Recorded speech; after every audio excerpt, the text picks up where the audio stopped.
Y'all, we are back with another day of Vlogmas. Y'all already know what time it is. We're gonna jump right in. You might want to grab some tea for this one. So today we're gonna talk about they're watching. Hashtag exposed. All right, so check this out. There's three type of people that are watching you. All right, got it? Three. There's three types of people. All right. There's the people that are genuinely happy that are supporting you, right? Like, cool.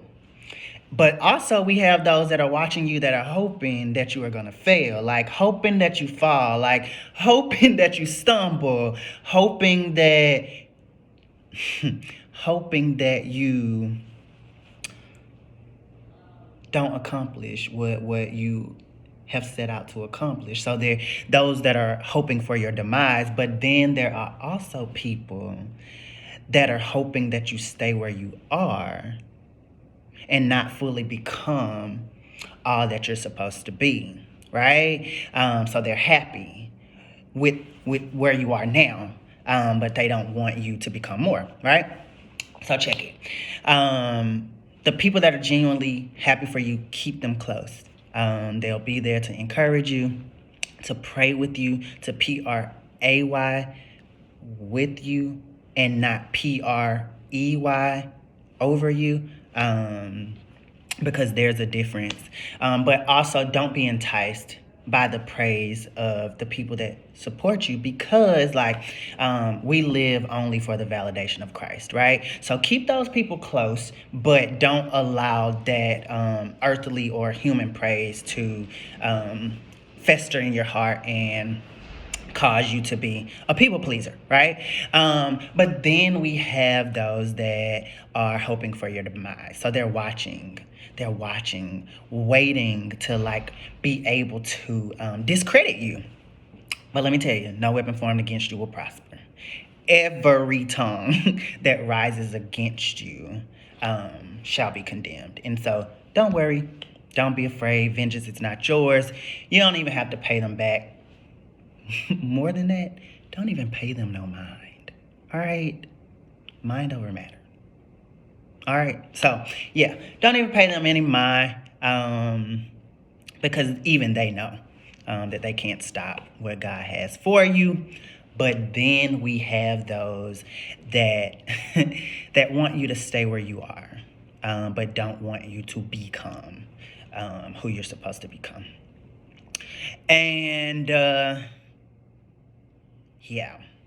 I'm going to use an example of this, of how I'm going to use our country as an example.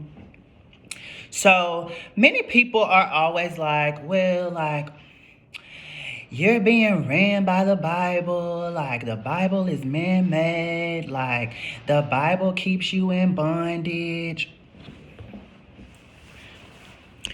What if I told you that yes, the Bible was used to manipulate slaves, but that's because their interpretation was a misrepresentation of what God truly meant. It was a manipulated version of who God is. So God never intended for us to remain in bondage as his people. Even when you see when the Israelites were delivered out of Egypt, right? They were delivered out of bondage and into freedom, right?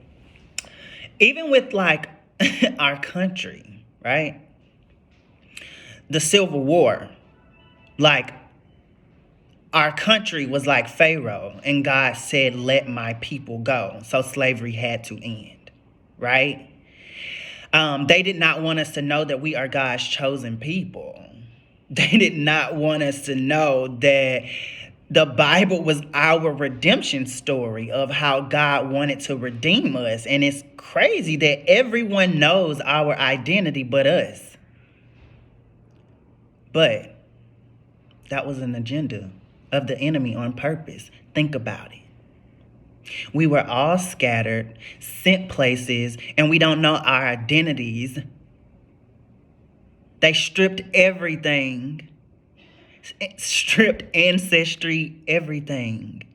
because they did not want us to realize the power and the glory that we had, because it was given to us by God. This was always his plan. So then we can see it again. Martin Luther King sent a warning. He said freedom. He sent a warning of freedom to free God's people from segregation, from attack, from oppression, from all of these things. He was warning of judgment. All right? Now, God is saying judgment is here. He's rendering judgment for all of the oppression, all of the turmoil, everything that was hidden from his children are about to be revealed. And he's giving recompense. He's giving restoration. And he's saying that once he frees his people, he needs his people to be free from themselves. Free yourselves from the bondage in your mind, from slave mentalities, and truly tap into him so that we can truly allow him to use us to display his glory, and show how he redeems his people and show his love for all. And so it starts with us knowing who we are in him and to him, so that we can show up. So that we can show up in the fullness of who we are. And so we can experience the fullness of who he is. And so, yeah, man, they're watching. But let me tell you, they're about to see a victory.